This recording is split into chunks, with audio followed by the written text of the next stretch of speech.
Ang kwentong ito ay hango sa totoong buhay. Mula ito sa isa nating kabayan na itago na lang natin sa pangalang Luel.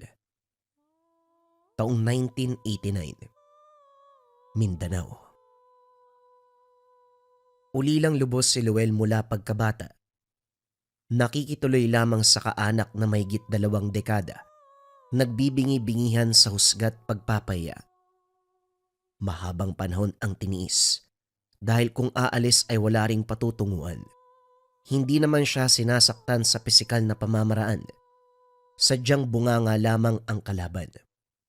Nauunawaan din na ang tinutuloy ang tiyahin ay may malaking galit sama. Ito ang sinisisi sa pagkamatay ng ina niya na kapatid nito. Nang magkaroon ng sapat na ipon mula sa pagiging kargador, walang paalam na lumisan, pinuntahan ng lugar na sinasabi ng tiyahin na pugad ng ama. Wala siyang ideya kung bakit ito tinatawag na pugad. Gayunpaman, hindi pinansin dahil kung ano-ano ang lumalabas sa bibig nito lalo na kapag galit. Pagbaba sa lugar, hindi nakaligtas kay Luel ang masasamang titig ng kalalakian na nag-iinuman sa tabi ng daan. Binaba siya sa gilid ng kalsada ng sinasakyang tricycle. Ang sabi pa ng driver, matapang ang sikmura nito kung pumarito sa lugar. Nang makita ang manginginom, naintindihan ng binata ang ibig sabihin.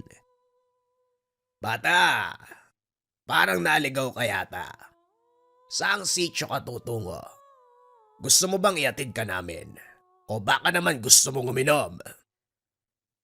Wika ng isa sa mga ito.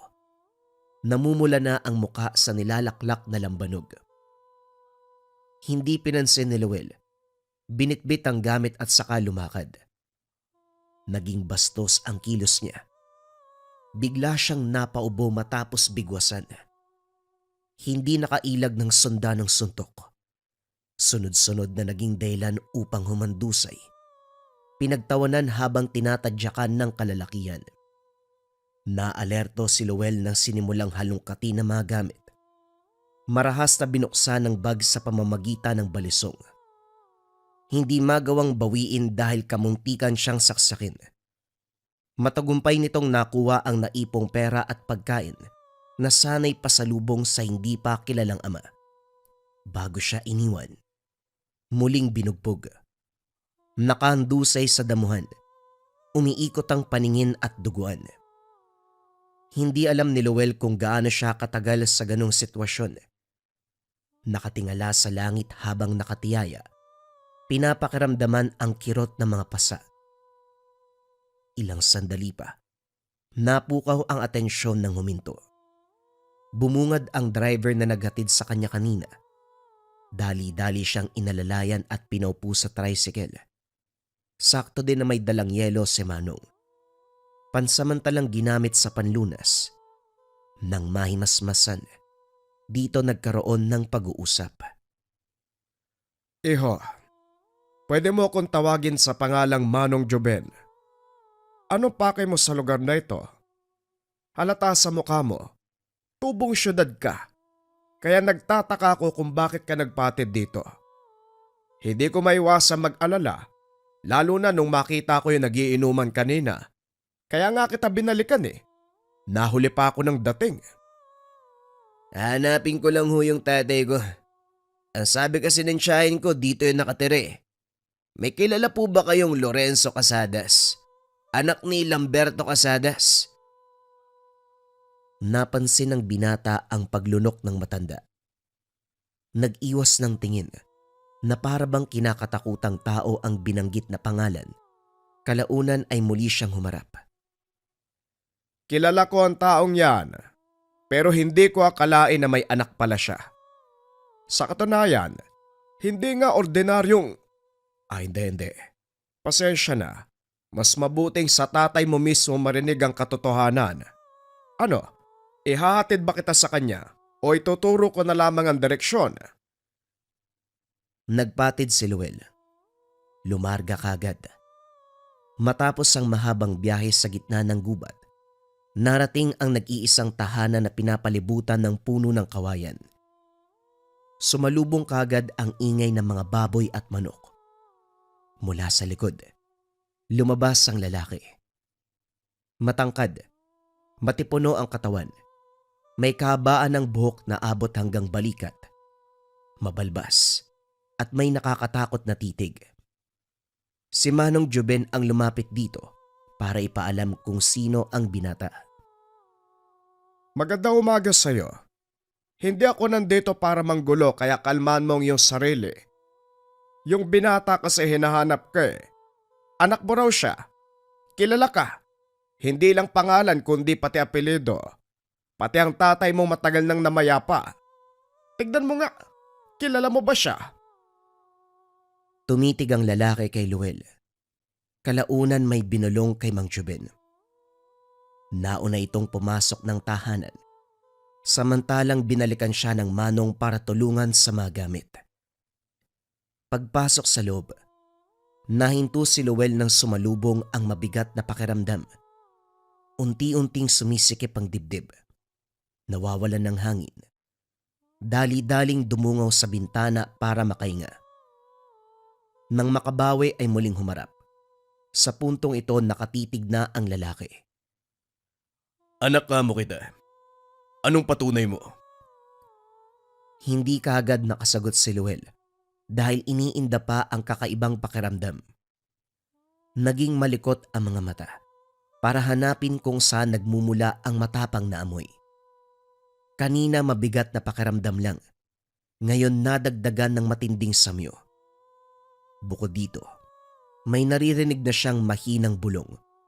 Parang may mga taong nagsasalita ng sabayan. Ang kaso hindi malaman kung nasaan. Kinilabutan siya lalo na nang masulyapan si Lorenzo. Nang tumagal, ang mga mata nito ay nagbabaga. Sandali siyang napaiwas ng tingin. Nang binalikan ng sulyap, normal na ang mga mata ng lalaki. Binigyan siya ng tubig ni Manong Juben. Kagad nilagok. Sa kabutihang palad bumuti ang pakiramdam. Pinaupo siya at sinimulan ang formal na usapan. Pinaliwanag ni Luel ang buhay na narinig sa tiyahin. Hindi naabutan ng ina kung kaya't wala ring ideya. Habang sinasalaysay, nababanaag sa mukha ni Lorenzo ang lungkot. Nasusundan nito ang bawat kaganapang sinabi niya. Napapatingin sa tuwing babanggitin ang pangalan ng yumaong ina. Hindi naglaon ay pinatigil siya. Binigyan ng matutulugan. Iniwanan muna dahil may aasikasuing lakad. O paano ba yan? Hindi na ako magtatagal. Mamabasada pa ako para makakain eh. Huwag kung ano-ano yung gagawin mo dito ha. Para hindi ka pagsabihan ni Lorenzo. Kung may sasabihin siya, makinig kang mabuti. Kapag sinabi niyang wag ka talaga magpumilit. Anak ka nga niya, pero hindi siya kumikilala ng kadugo kapag nasagad ang pasensya. Tandaan mo yang mabuti. Napabuntong hininga si Luel. Binaling ang pansin sa bahay. Wala masyadong gamit. Ang makikita lang ay upuan, mesa, kagamitan pang kusina, higaan, mga tipikal na gamit sa bahay. Dumiretso sa kusina ang binata para tignan kung merong makakain. Kaso walang mahagilap ni isang butil ng bigas. Ang mga plato ay parang hindi pa ginagamit. Pinamugaran ng makapal na alikabok. Dahil sa gutom at uhaw, nagpa siya si Luel na maghanap ng tindahan. May kakarampot na pera namang naiwan sa bulsa. Ang problema, umabot sa malayo ang binata. Puro nagtatayugang puno lamang ang bumungad. Sinubukang hanapin ang dinaanan nila ni Manong Juben, kaso nga lang hindi niya makita. Naupo na lamang sa tabi dahil kung lalakad pa ay lalong maliligaw. Tulalang pinapakinggan ang kumakalam na tiyan. Hindi naglaon. Napalingon na may marinig na boses. Gusto mo ba ng prutas? Pampawi ng gutom. Ako nga pala si Enrico. Kilala ko ang tatay mong si Lorenzo. Wika ng isang lalaki. Binigay nito ang supot ng bayabas. Natakam si Luel nang makitang puro hinog. Kumain na rin siya. Nagsama ang dalawa ng mga sumunod na oras. Puro kwentuhan, pero maraming hindi naintindihan si Luel. May nakakalitong sinabi si Enrico, hindi na lamang pinansin.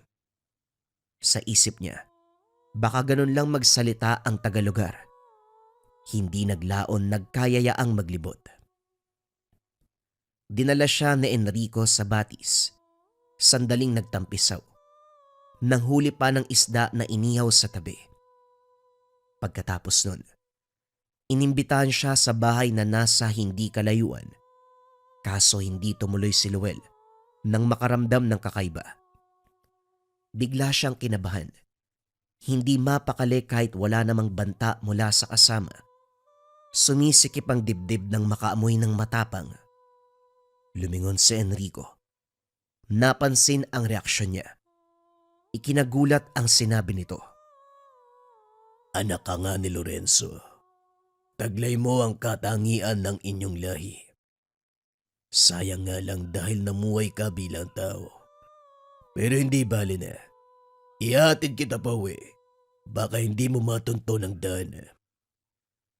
Sumunod si Ruel. Hinayaan niya itong mauna. Kaso nga lang hindi pamilyar ang dinadaanan. Dahil sa pagkaligaw kanina, tinandaan ng bawat daanan at siguradong iba ang direksyon na tinatahak. Pinakiramdaman si Enrico. Habang tumatagal nagiging dalawa sa paningin. Iniling-iling ang ulo para bumalik sa linaw, kaso unti-unting sinakop ng pagkahilo. Hindi naglaon. Dahan-dahang bumagsak ang katawan. Hindi na kinaya ang bigat ng ulo. Kahit nasa ganong kalagayan, nakikita pa rin ang mukha ni Enrico. Nakangisi. Paulit-ulit na umuwang ang bibig, pero hindi marinig ang sinasabi.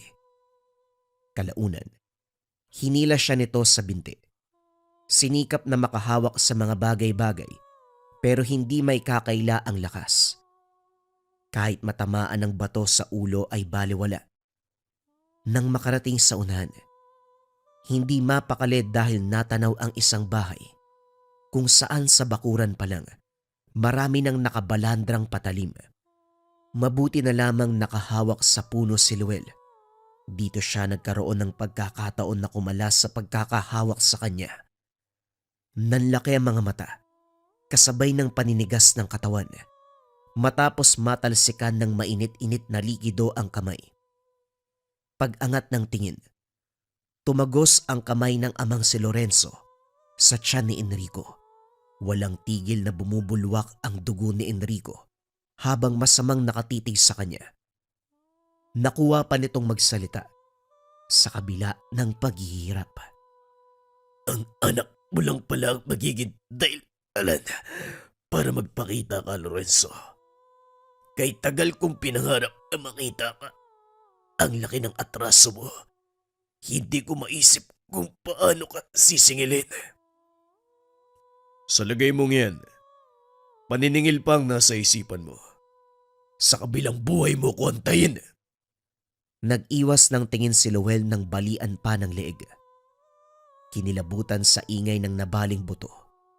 Pasimpleng binalibag ang katawan ng binata sa bakuran ng bahay sa unan. Pagkatapos ay kinarga siya ng ama sa likod. Hindi nakapagsalita hanggang sa nakarating ng tahanan. Maraming tanong na nabuo sa isipan tungkol sa nasaksiyan. Maskuladong tao ang ama. Pero questionable pa rin ang lakas nito para magawang balian ng leeg si Enrico. Nang masulya pa ng ama, naguhugas ito ng kamay. Lumapit sa kanya pagkatapos at sinimulan ang usapan. Wala bang sinabi sa'yo si Joben? Binilinan ko siya na sabihan na huwag kang aalis ng tahanan. Kagubatan ng paligid at maraming mapanlinlang at masamang loob dito. Mabuti na lang naabutan kita bago ka pa namatay. Teka tay, sagutin niyo ako bakit sobrang lakas niyo. Pinugutan niyo si Enrico gamit lang ang kamay. Paano nangyari yun?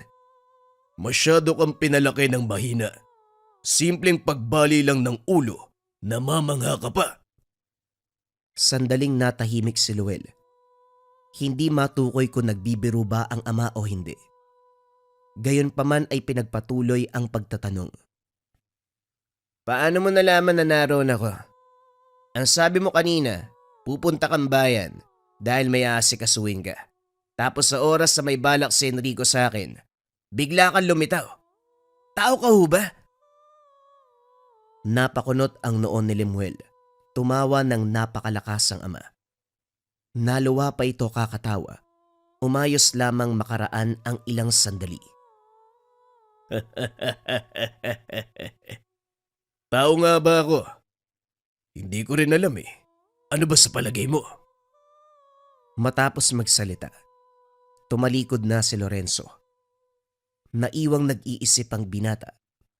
Hindi niya maintindihan kung tao ba ang ama o ibang nilalang. Ginawa niyang batayan ang lakas at kakaibang pakiramdam sa tahanan na pabigla-bigla na lamang bumibigat. May pagkakataon pa na nagbabaga ang mga mata at kung titignan ng matagal, makakaramdam ng pagkahilo. Sinubukan ni Luel na makisama sa ama lalo na ngayon na nasa iisang bubong. Nag-aantay lang din siyang kausapin ito. Natatakot siyang magsimula. Merong oras si Lorenzo na mapapatiklop kahit na sino. Makaraan ang ilang mga araw na pagtira sa lugar. Maraming kilos ang ama na pinagtataka ni Luel. Isa na dito ang paglabas sa hating gabi. Bumabalik naman ang tahanan pero bago yun, makakarinig siya ng halinghing. Para bang isang napakalaking aso na handa ng sumunggab. Pagkatapos nun ay bubukas ang pintuan ng tahanan. Papasok ang ama kasabay ng mabigat na presensya. Didiretso ito ng kwarto. Ni hindi man lang titingin sa kanya kahit magkasalubong. Pagsapit naman ng umaga, palaging nasa likod ang kanyang ama. Inaasikaso ang mga baboy at mga manok. Maraming inaalagaan. Dito rin napag-alaman na merong negosyo ang ama at si Manong Juben. Dumating ito na dala ang tricycle para kunin ang iilang biik na ibebenta sa bayan. Habang kinakarga ang mga ito, sinamantala ni Luel ang pagkakataon. Manong Juben, pwede ba akong sumama sa inyo? Nabuburyo na ako sa bahay na to eh. Gusto ko sanang makalanghap ng hangin dun sa bayan. Pwede naman. Pero magpaalam ka muna sa matanda. Matanda? Sinong matanda? Sino pa nga ba? Yung tatay mong si Lorenzo. Kung hindi mo na itatanong, mas matanda sa akin ang lokong yan. Pinagpaala lang sa labas na anyo, kaya mukhang bata kung titignan. Magpaalam ka muna dahil lalarga na ako. Hindi na kailangan pang magsabi ni Luel. Tumango ang ama ng lingunin niya. Dali-dali siyang umangkas. Matagumpay na sumama kay Manong Juben sa bayan. Iniwan siya ng matanda sa tricycle dahil kinausap pa ang negosyanteng benentahan sa loob ng isang bodega. Habang nag-iintay sa tabi, lumitaw ang manginginom na tinambangan siya sa araw na dumating sa lugar. Ang lalaking nagngangalang Lito ang unang lumapit. Walang sali-salita, binigwasan siya. Pinagtawanan siya ng mga ito. Hindi nakalaban ng pigilan ng dalawa. Sunod-sunod na ginawaran ng suntok sa muka. Dinuraan pa siya ng mga ito. Nang humandusay, tinadyakan. Natigil nang dumating si Lorenzo. Nanginginig na umatras, pero hindi nakaligtas sa hagupit ng kamao. Nasundan na lamang ng tingin ni Luel. Isa-isang tumilapon sa damuhan ng mga ito. Muling napanganga sa lakas ng ama. Totoo bang anak kita o nagpapanggap ka lang? Hindi ako makapaniwala dahil napakahina mo. Ang pulpul ng mga yun pero hindi mo nagawang lumaban. Tumayo ka nga dyan. Tinulungan ni Luel ang sariling tumayo. Hindi man lang siya inalalayan ng ama. Paika-ikang naupo sa tricycle. Nang dumating si Manong Juben, Nagtataka ito dahil bugbog sarado ang mukha ng binata. Hindi na nakapagtanong pa nang utusan ni Lorenzo na magmaneho. Pagbalik ng tahanan, nagulat ang lahat ng maabutan ang grupo ng kalalakian. Parehong matatangkad, maskulado, may kilabot ang dating. Humakbang ang isa at tinuro si Lorenzo. Hoy Lorenzo, kalmaan mo lang ha. Idaan mo sa maayos na usapan. Huwag mong bigatan ng kamay. Hindi ito ang tamang oras para ipakita sa anak mo kung gaano kakarahas. Wika ni Manong Juben. Pero nakalapit na si Lorenzo sa mga lalaki. Nag-uusap ang mga ito. Hindi malinaw ang boses dahil may kalayuan. Pero batay sa galaw at reaksyon, lahat ay galit kay Lorenzo. Ilang sandali pa ang lumipas. Dumanak ang dugo sa bakuran. Nanlaki ang mga mata ni Luel habang sinusundan ng tingin ang bawat lalaking tumitilapon. Kamao ang gamit ng ama, pero tumatago sa katawan ng kalaban. Kung matatamaan sa muka, tila basag ang bungo. Hindi nagtagal ay wala nang natira sa kanila. Naagaw ang atensyon ni Luel nang hilahin ni Manong Juben para papasukin ang bahay. Gayunpaman, nakuha niyang sumilip. Nagtulong ang matanda at si Lorenzo na isilid sa sako ang mga katawan at saka kinarga ng tricycle. Walang ideya kung saan dadalhin, pero dahil sa paraan ng pagligpit, duda ang binata na maayos ang kakalagyan. Si Manong Juben ang naunang bumalik.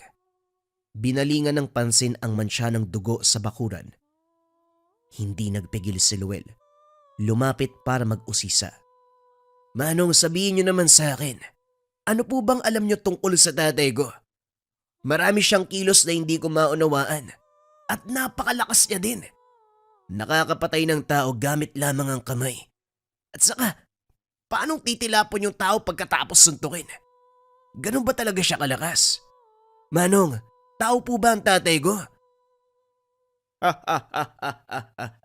Kung maririnig na Lorenzo ang tanong mong yan, siguradong matatawa yon. Nga pala, ilang araw na ba kayo magkasama nun? Hindi man lang sinabi sa'yo ang katotohanan, lalong-lalo na kung anong lahi nyo. Manong, magtatanong ba ako sa'yo kung alam ko na? Sabihin niyo po sa akin kung anong nalalaman niyo. Si tatay parang wala naman siyang balak ipaalam sa akin eh. Naku, mahirap yan, hindi pwede. Malalagot ako sa matandang yon. Siya na lang ang tanungin mo. Unahan mo, sasagot naman yun eh. Yan na naman kayo kakasabi ng matanda. Ano bang edad nun? Napakamot ng ulo si Manong Juben. Nang maubos ang pasensya, pinagtapat ang katauhan ng ama. Nagkakilala sila ni Lorenzo. 20 taong gulang pa lamang ito. Ito ang nagligtas mula sa pambibiktima ng aswang. Nasundan pa ito ng maraming beses hanggang sa naging magkaibigan. Pero kung mag-usap ay parang galit sa isa't isa. Nasanay na lang din sa ganitong pakikitungo. Hindi na nagpigil pa si Manong Juben na sabihin ang katotohanan. Linawin kay Luel ang tunay na katauhan ng ama.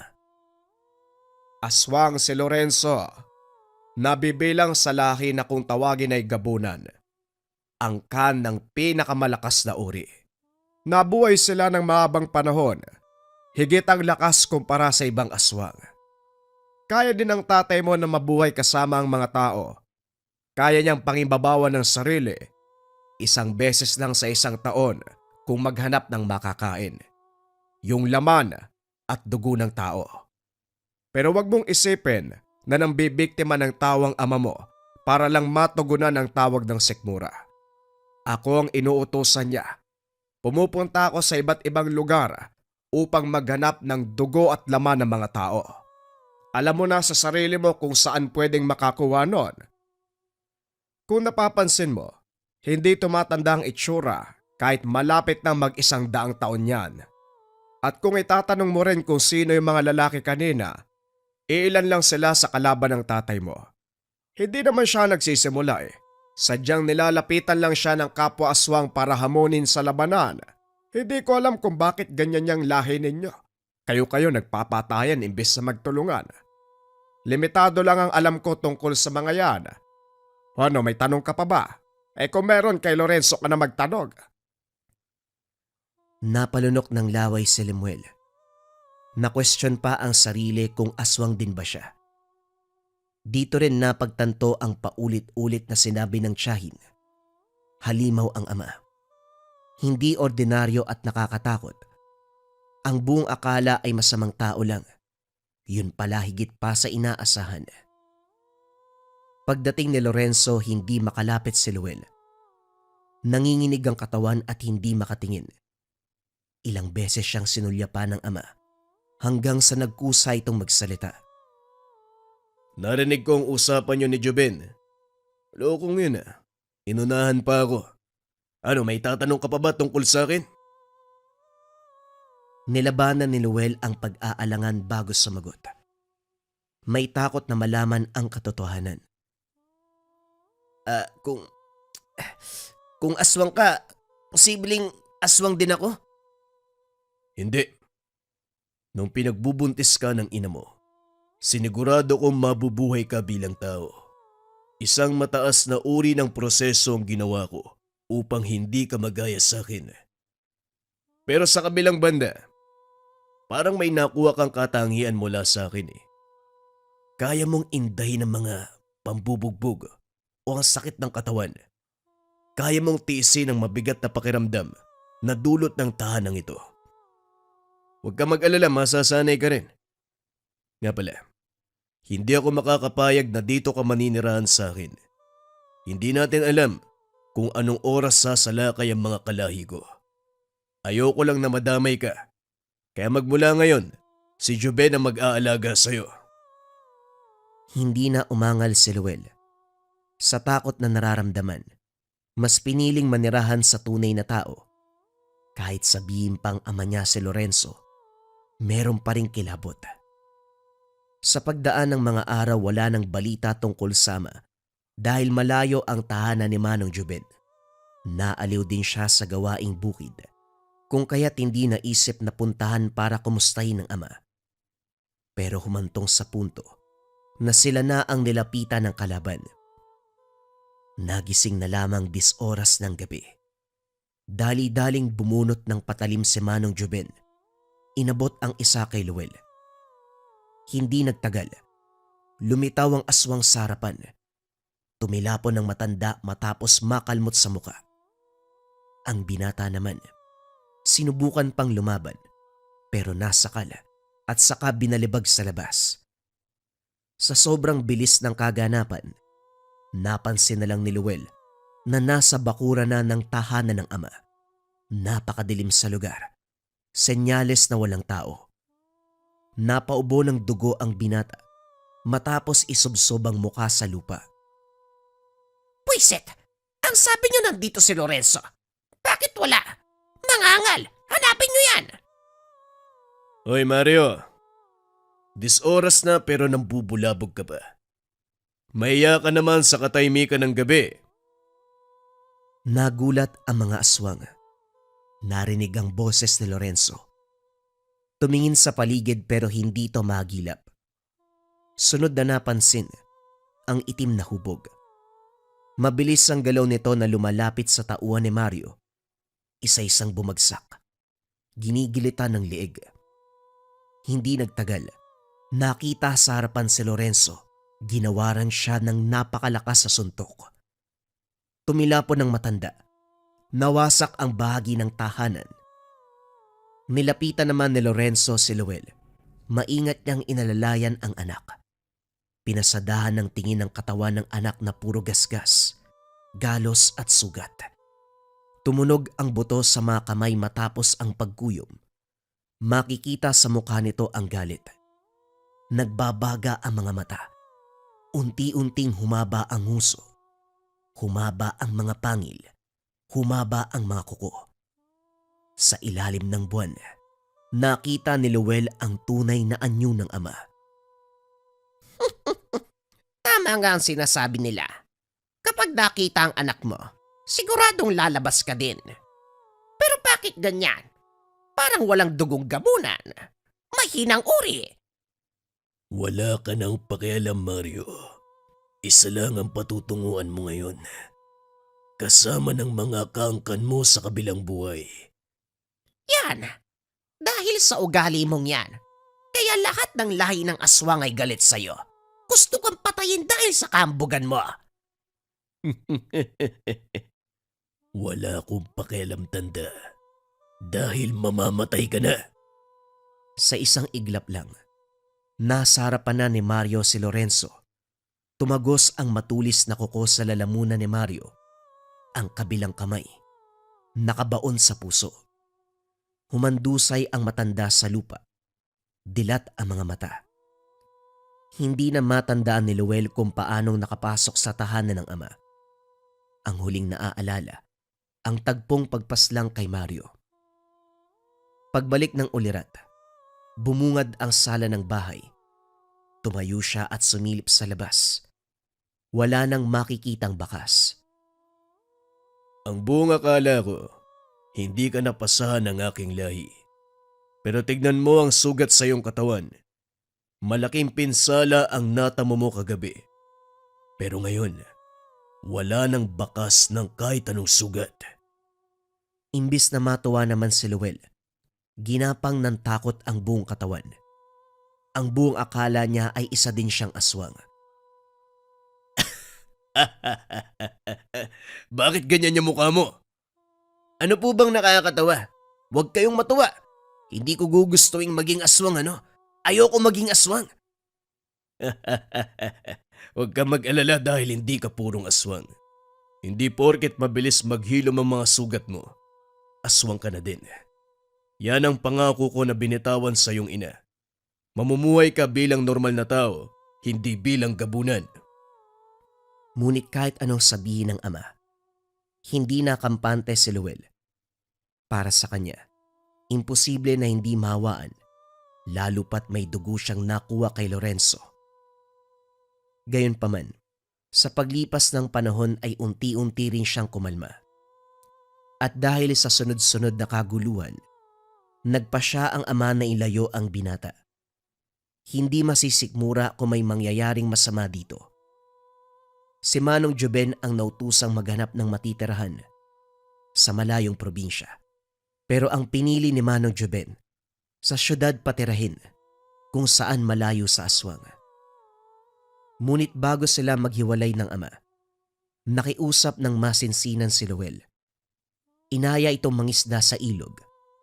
Kahit sandali lamang, maramdaman ang pakiramdam na merong ama. Matapos nun, nagsimula na sa kamay nilaan.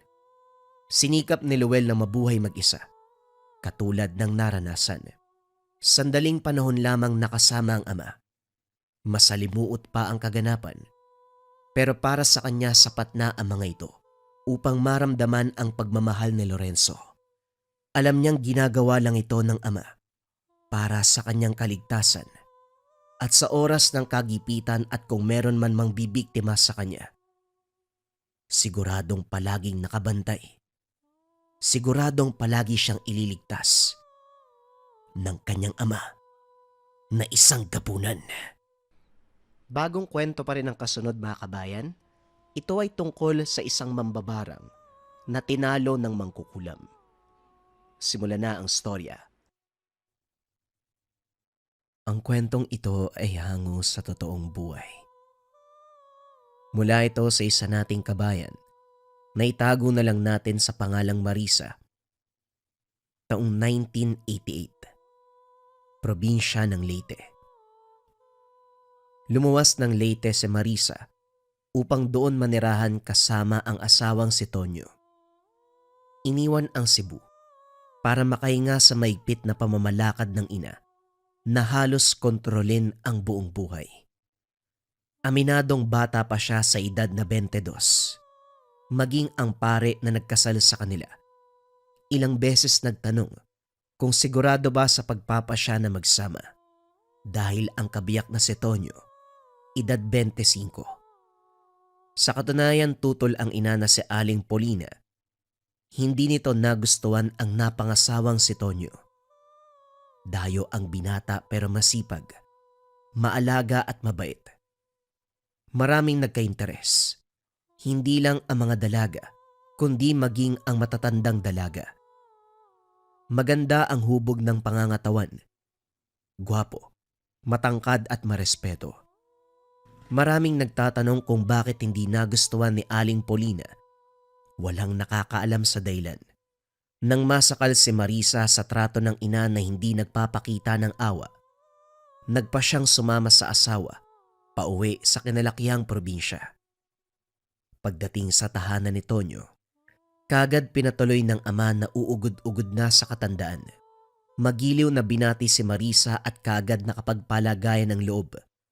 Hindi tinuring na iba, minahal na parang sariling anak. Tumagal sa lugar, unti-unting natutunan ang pamumuhay at nagawang makisabay. Dito tuluyang bumuo ng pamilya. Nagkaroon ng 3 anak, puro mga lalaki.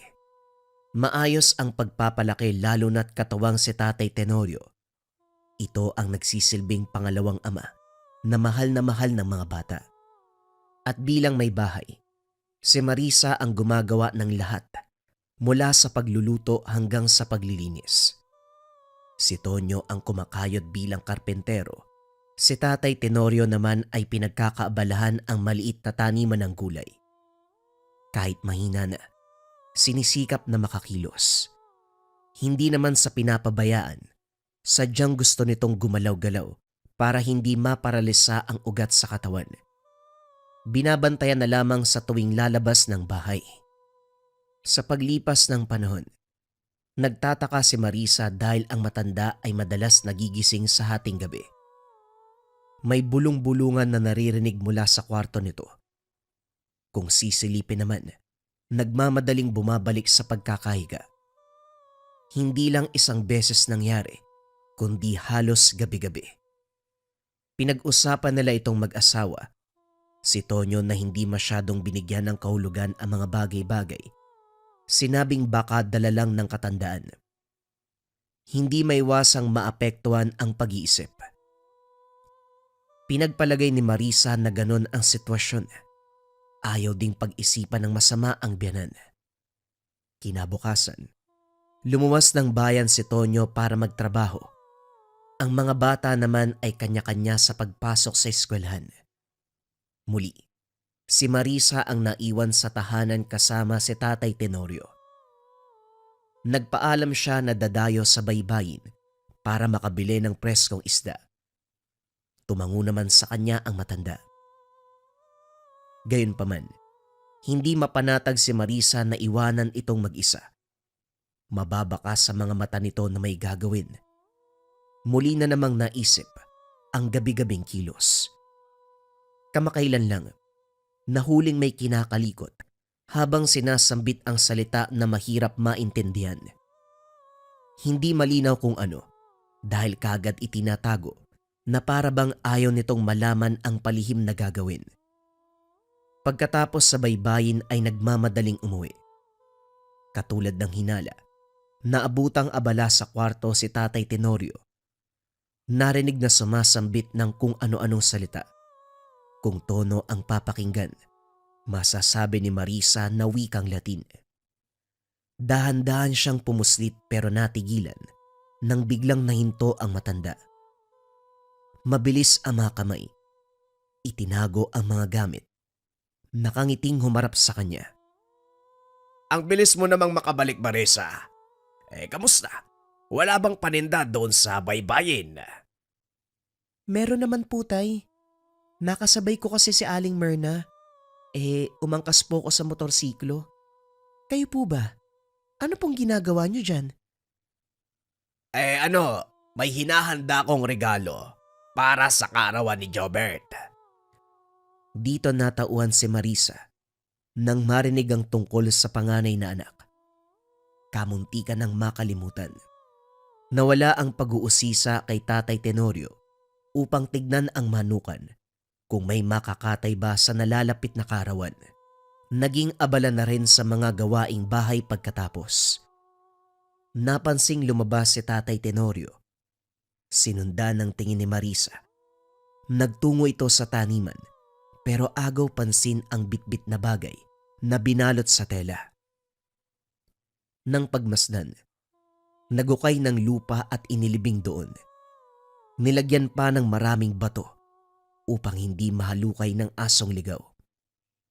Pagkatapos nito, binalingan ng matanda ang pagtatabas ng damo. Sa pagsapit ng gabi, inantay ni Marisa na makatulog ang lahat. Nang siya na lamang ang gising, dali-daling nagpunta sa taniman para hukayin ang binaon ni Tatay Tenorio. Kaso nga lang, naabot na ang pinakadulo ng hukay pero walang nakita. Walang nakabaon. Nagtataka tuloy siya kung paanong nangyari. Nang masipat ang biglang pagliwanag sa bandang kusina, nagmamadaling bumalik ng tahanan. Sumalubong sa paningin ng matanda. Nakaharap sa mesa, nagtitimpla ng kape. Ngumiti itong sumulyap sa kanya. Nag-aya pa. Tay, wag niyo po sanang mamasamain yung itatanong ko. Tungkol po kanina, yung binaon niyo sa taniman, ano po ba yun? Bakit biglang nawala? Hinukay niyo po ba uli? Tumingin si Tatay Tenorio, bagay na hindi inasahan. Walang mababakas sa mukha nito kung hindi pagtataka. Nang tumagal ang pagtitig, naisip tuloy ni Marisa na siya ang may diferensya. Ako, may binaon sa taniman. Kailan? Wala akong maalala eh. Binungkal ko ang lupa, pero wala naman akong binaon o kung ano. Sigurado ka bang ako yon? Napalunok si Marisa. Maging siya ay naguguluhan na rin. Binalikan sa alaala ang tagpong iyon. Malinaw na merong binaon ng matanda. Ang problema, hukay lamang ang naroon sa taniman. Wala ang bagay na nakabalot ng tela. Nakaramdam ng pananakit ng ulo kung kaya't nagpaalam na matutulog. Gayunpaman, hindi mapakali sa kakaisip sa tuwing maaalala. Kinabukasan muli na naman silang naiwan sa bahay, abala sa paglalaba sa likod ng tahanan. Ang matanda ay nasa loob lang. Huling napansin ay natutulog. Makaraan ng ilang sandali. Habang nagsasampay, narinig ang mahinang pagsambit ng salita. Nakakabit ang sampayan sa dingding ng kwarto, kung kaya't pagdating sa dulo naulinigan. Kuryosong sinilip sa butas, at dito malinaw na nasaksihan ang sikreto ni Tatay Tenorio. Nilalaro ang isang bubuyog. Nagwiwika ng Latin na parabang nag-uusap sila sa ganong paraan. At ang pinaka mas nakakaintriga, ang manika na gawa sa dayami na merong nakatusop na karayom. Makalipas ang ilang sandali, napatingin ito sa butas. Gulat na lumayo si Marisa. Nagmamadaling pumasok pero laking pagtataka. Nang maabutang natutulog sa higaan ang matanda, humihilik pa. Wala ring anumang kalat sa sahig o yung bote man lang na pinagsidlan ng bubuyog. Maging ang manika at karayom, hindi na mahagilap. Sinubukan itong gisingin, pero lumakas lamang ang hilik. Sa puntong ito kinabahan si Marisa para sa sarili. Naisip na baka siya itong may mali. Binantayan ng kilos sa mga sumunod na oras. Nagtataka rin dahil bawat umaga merong bubuyog na dadaan sa bintana, papasok sa kwarto ng matanda. Naguluhan naman si Marisa. Naalala ang bubuyog na nakita nung nahuli si Tatay Tenorio at ang insektong kakapasok lang ngayon. Dali-daling sinundan pero lumusot lang muli sa bintana. Sa oras na ito, tulog pa ang matanda. Dumating si Tonyo makaraan ang ilang sandali. Kinausap ito tungkol sa napapansin sa ama. Walang reaksyon na makukuha dito, kundi pagtango lamang at pagsabi na baka dala ng katandaan. Uy Tonyo, bakit ka ba ganyan?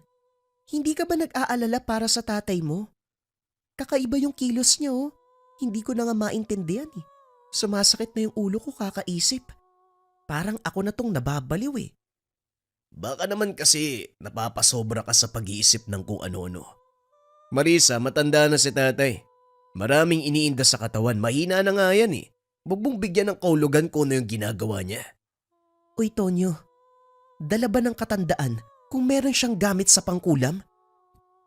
Napansin ni Marisa ang paghinto ni Tonyo. Hindi to nakatingin kagad sa kanya, pero mababakas sa muka na merong nalalaman. Kalaunan, nagbuntong hininga. Umarteng normal lamang ang kondisyon ng matanda. Hindi naman mapakali si Marisa kahit anong pagpapaliwanag sa asawa. Hindi naiintindihan ng punto niya o sadyang ayaw lang siyang pakinggan. Bagay na dumagdag sa iisipin. Pagsapit ng hapon, kasalukuyang naghukay ng kamote si Marisa upang ipangmeryenda.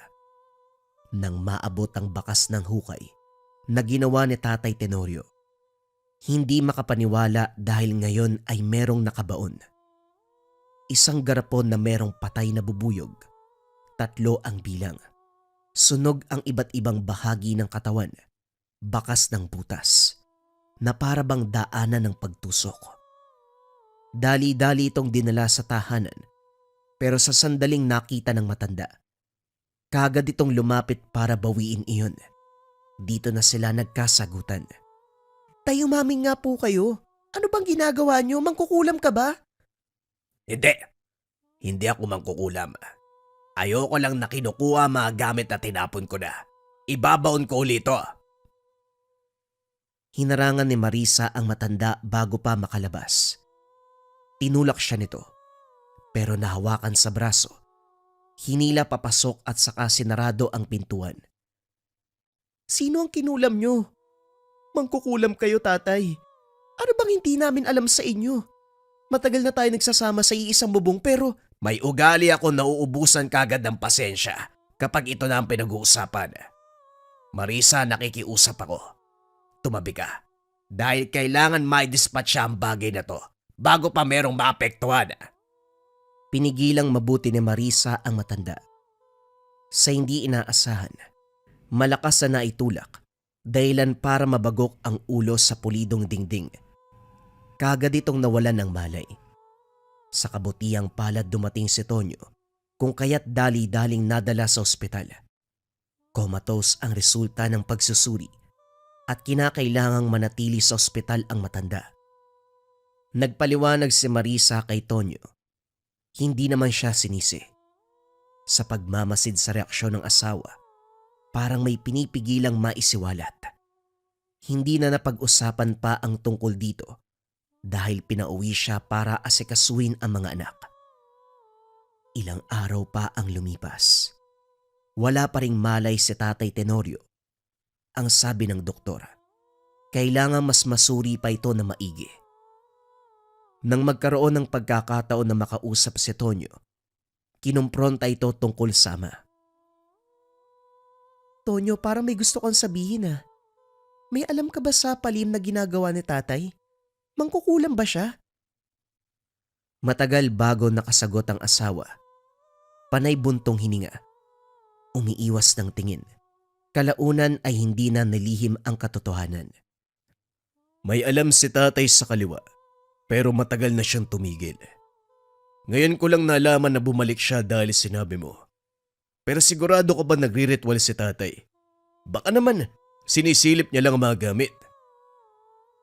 Hindi makapaniwala si Marisa sa narinig. Napapatanong kung bakit hindi siya sinabihan. Para kay Tonyo, hindi importante ang bagay nito dahil batay sa pagkakaalala. 10 taong gulang nang huling ginamit ng ama ang kakayahan sa pangkulam. Hindi ito ang tipo na basta lamang mambibiktima. Pumipili. Saka lang magre-ritual kung ang patutungkulan ay nararapat patawan. Sa kalagitnaan ng pag-uusap, napalingon ng dalawa nang sumigaw ang panganay na si Jobert. Pagtingin, lumobo ang kulay ube na tiyan. Nanghina ang mag-asawa nang makita ito. Maging ang 2 anak ay hindi makapaniwala. Hindi lang paglobo ng tiyan ang nangyari. Nagkaroon din ng komplikasyon ang pagtatae na dugo at laman ang inilalabas. Napapabuntong hininga na lamang ang mag-asawa dahil hindi pa tapos ang problema kay Tatay Tenorio. Meron na namang nadagdag. Sa paglipas ng mga araw, lalo pang lumala ang kalagayan ni Jobert. Nakaiga na lamang ito at walang tigil sa pag-iyak dahil sa sitwasyon. Samut-sari ang nararamdaman. Sinisi ni Maria si Tonyo sa ideya na posibleng si Tatay Tenorio ang nasa likod nito. Paminsan na ring binanggit ng matanda ang pangalan ni Jobert noong nahuling may ginagawa. Marisa, maghinay-hinay ka. Dahil tatay ko ang pinagsasalitaan mo ng masama. Konting respeto naman. Nasa ospital na nga siya. Pinararatangan mo pa. Kasi posible naman talaga. Alam kong tatay mo siya, pero naging tatay ko na rin siya simula nang sumama ako sa'yo. Huwag ka magbulag-bulagan. Anak natin ang naaagrabyado dito. Paano kung tatay mo ang kumulam sa anak natin? Maaati mo ba yun? Naiiyak si Tonyo habang nakatitig sa kalagayan ng anak. Huwag kang mag-alala. Babalik ako ng ospital at tatanungin si Tatay Tenorio kapag nagkamalay na. Maghanap din ako ng manggagamot sa bayan. Hindi nakakayanin ko idudulog pa sa ospital si Jobert. Hindi pa nga nakakalabas ng ospital si tatay. Lubog na tayo sa utang. Nang lumuwas ng bayan ng asawa ay sumunod si Marisa. Nawalan siya ng tiwala dito sa ideya na baka pwedeng takpan ng ama at gumawa ng ibang rason para makalusot. Sa pagkakataong ito nagkamalay si Tatay Tenorio. Ang kaso hindi pa nakakapagsalita. Pero panay ang turo sa pintuan. Gusto nang lumabas. Pinaintindi ng doktor na bawal pa siyang umalis dahil hindi pa sobrang ayos ng kondisyon. Palitan ang pagbabantay ng mag-asawa. Sa kabe si Tenorio dahil si Marisa ang nag-aasikaso ng mga bata sa bahay. Dito na nagkaroon ng pagkakataon si Marisa na kausapin ang matanda. Tatay, ano po bang ginawa niyo kay Jobert? Kung alam niyo lang ang kalagayan niya ngayon, nag-aagaw buhay ng anak namin. Kinulam niyo po ba siya? Kagad nagbigay ng reaksyon si Tatay Tenorio. Tinuro ang pintuan habang dahan-dahang sinasabi ang pangalan ni Jobert. Naguguluhan si Marisa pero nang banggitin nito ang salitang kulam, lalo siyang nagduda. Para sa kanya, nasagot ang tanong na ito nga ang kumulam. Hindi napigilan ang sarili. Nasaktan ito. Dali-dali siyang inilabas ng nurse bago mabugbog ang pasyente. Umuwi si Marisa. Sinabi sa asawa ang nangyari. Sa halip na damayan siya, nagmamadali itong lumuwas ng bayan. Hindi nakaligtas sa kanyang paningin ang bitbit na bag nito. Hindi nahabol kung kaya't naging palaisipan. Binalingan ang panganay. Hinang-hina na ito at mula sa pagiging kulay ube. Unti-unting nangingitim ang lumobong tiyan. Hanggang sa ngayon, wala pang nakuwang manggagamot. May nakausap pero tumanggi. Matapos masuri, natatakot kalabanin ang mangkukulam. Makaraan ang ilang oras nagulantang ng kasama na ni Tonyo si Tatay Tenorio. Nangihina pa pero nakauwi na. Nasisiraan ka na ba ng bait? Oo, masama ang loob ko kay tatay. Pero hindi tama na pauwiin mo siya ng hindi pa magaling. Paano kung dito yan mamatay? Marisa, kaya ko inuwi si tatay dito dahil meron siyang kailangang gawin. Siya ang magliligtas kay Jobert. Alam niya kung paanong kontrahin ang kulam. At naniwala ka naman, Tonyo. Siya nga ang dahilan kung bakit nakulam ang anak natin. Tapos ano? Iuwi mo dito para dagdagan ng Pwede ba, Marisa? Kahit ngayon lang magtiwala ka kay tatay. Hindi totoo na siya ang kumulam kay Jobert. Kaya alisin mo sa isipan mo ang bagay na yan. Yung palihim niyang ginagawa, pagkokontra yun sa kulam na napapansin niya dahil nagkakaroon ng palipadhangin sa lugar natin. Noong nasa ospital siya, matagumpay na tumama sa anak natin ang sumpa dahil wala nang kumukontra. Hindi alam ni Marisa kung matatawa o maniniwala. Medyo nainis sa asawa dahil masyadong nagpadala sa ama. Gayunpaman, desidido si Tonyo sa planong na pag-usapan nilang mag-ama Doon pa lamang sa ospital, kahit hirap sa pagsasalita, nauunawaan ang winika. Sa kabilang banda, natatakot si Marisa sa posibleng gawin ni Tatay Tenorio. Oras-oras kong lapitan si Jobert, hawakan sa palad habang sinasambitan ng wikang Latin. Sa tuwing lalapit siya para sumita, haharang si Tonyo. Marisa, alam kong naguguluhan ka sa nangyayari pero hayaan mo si tatay. Alam niya kung anong nararapat sa ganitong sitwasyon. At para malaman mo, wala siyang kinalaman. Hindi siya nagsimula ng kulam kagaya ng iniisip mo. Tonyo, kapag nalaman kong kinakampihan mo si tatay, patawarin ako ng may kapal sa posible kong gawin sa'yo. Pagdatapos ang lahat ng kaganapan, siguradong mauunawaan mo rin. Pero sa ngayon, hayaan mo si tatay na gamutin si Jobert dahil siya lang ang makakatulong sa anak natin.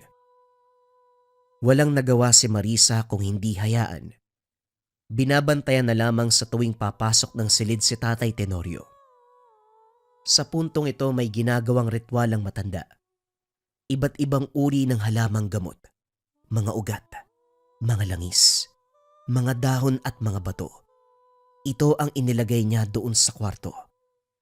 Nagsinde ng iba't ibang uri ng kandila, nagsimulang magsambit ng mga orasyon. Kasunod nito ay binalingan ang manikang dayami. Hindi tumigil sa pagdadasal ng Latin, habang isa-isang tinutusok sa partikular na bahagi ang karayom. Hindi nagtagal, isa-isang namatay ang kandila matapos sumagupit ang malakas na hangin. Nasugatan pa si Tatay Tenorio dahil sa kamay tumama ang karayom. Makikita ang takot sa reaksyon nito. Nang tumigil ang hangin, dali-daling nagtanong si Tonyo. Tay, may masama bang nangyari? Nasugatan ka sa proseso ng ritual. Wala naman. Tatapusin ko lang to. Si Jobert, bantayan mo. Habang tinitignan ni Tonyo ang anak, si Marisa ay nanatili sa silid kung saan nagriritual si Tatay Tenorio. Natapos ito, pero mapapansin ang pagtahimik, panay ang pagtitig sa sugatang kamay. Nang mga sumunod na araw, unti-unting bumuti ang kalagayan ni Jobert. Nawala ang paglobo ng tiyan. Umayos na rin ang pagtatae. Nakakausap na ang binata at nakakakilos. Kaso nga lang, si Tatay Tenorio naman itong may dinaramdam. Nang bumalik sa pagtatrabaho si Tonyo at sa pag-aaral ang mga anak, si Marisa ang muling naiwan sa matanda. Kasabay nito, nauhuling nagriritual, pero sa pagkakataong yun, pinapadugo ang sugat habang may kung ano-anong kinakalikot sa kamay. Hindi siya naglakas ng loob mang istorbo dahil sa paraan pa lang ng pagbigkas, may halong galit at takot. Makaraan ng ilang araw tumigil sa gawaing ito ang matanda. Ang hindi hinihinto ay ang paulit-ulit na pagbigkas ng wikang Latin. Kahit sa pagtulog ay sumasambit pa rin. Kinikilabutan si Marisa sa tuwing may maririnig sa hating gabi. Kinausap muli si Tonyo. Maging ito ay naguguluhan sa pinapakitang kilos ng ama. Lalo na ang sugat na hindi naghihilom. Simpleng tusok ng karayom lang naman sana, pero ngayon ay unti-unting lumalaki. Nagdudugo. Kahit ilang gamot ang ilapat ay walang epekto. Tatay, ano po ba nangyayari sa inyo? Lumalala po kayo sa pagdaan ng araw. May problema po ba? Sabihin niyo sa akin para alam ko kung anong gagawin. Simpleng pag-iling ang sagot ng matanda.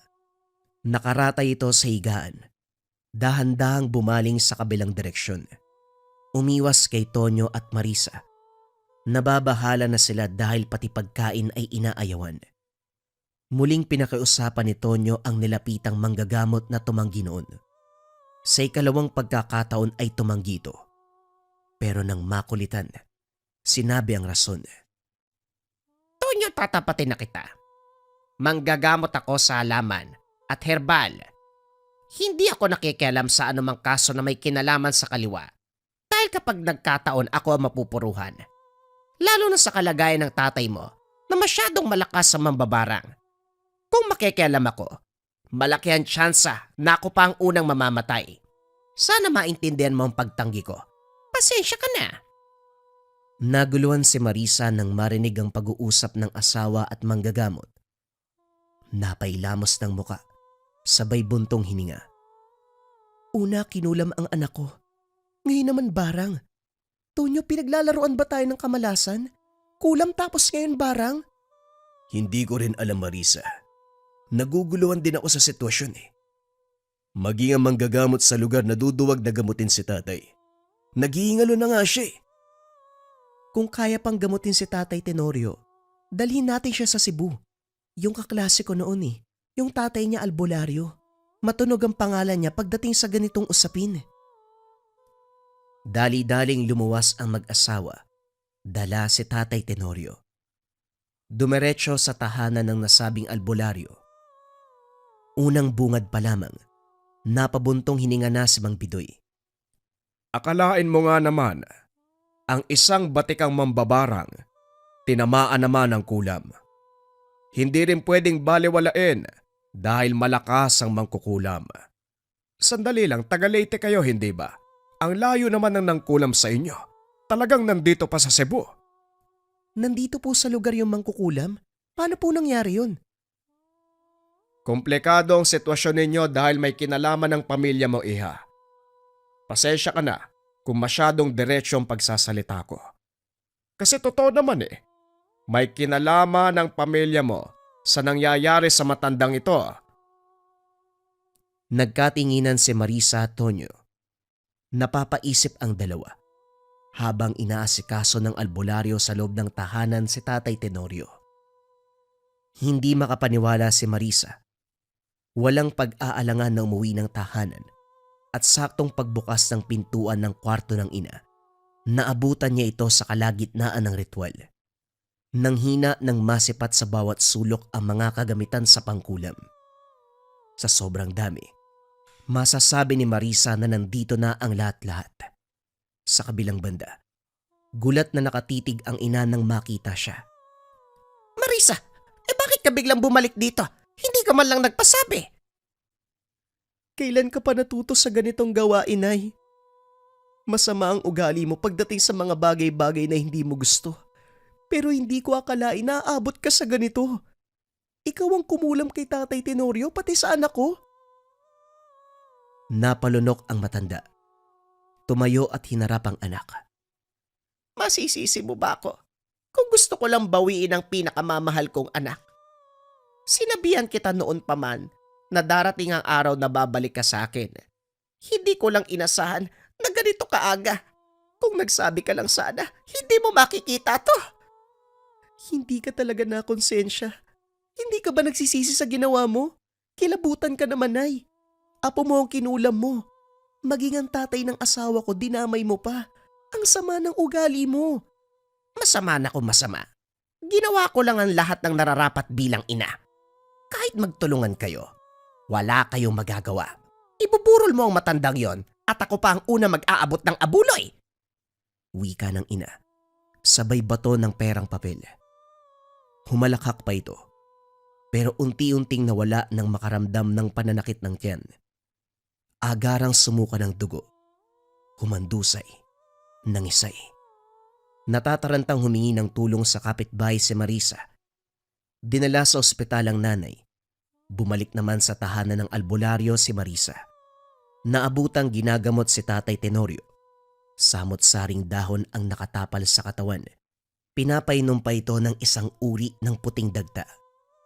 Iniihipan ng mga buhay na orasyon. Nilagyan ng langis ang mismong sugat sa kamay. Napansin ko na umalis ka kanina. Nagpunta ka ba sa nanay mo? Kumusta siya? Dinala po sa ospital eh. Bigla pong sumuka ng dugo tapos nawalan ng malay. Nawalan nga ba ng malay? O nalagutan ng hininga? Napalunok si Marisa. Dali-dali namang lumapit ang asawa para damayan siya. Sa parte ni Marisa, alam niya ang ibig sabihin ng nangyayari.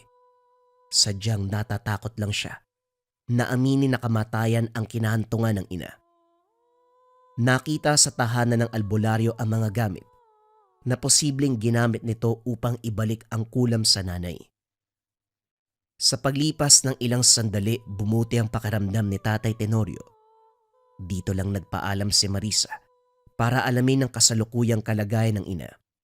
Pagdating sa tahanan, nakaburol na ito.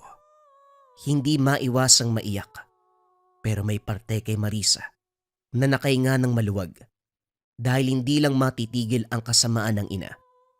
Makakapagpahinga na rin ang kanyang pamilya laban dito.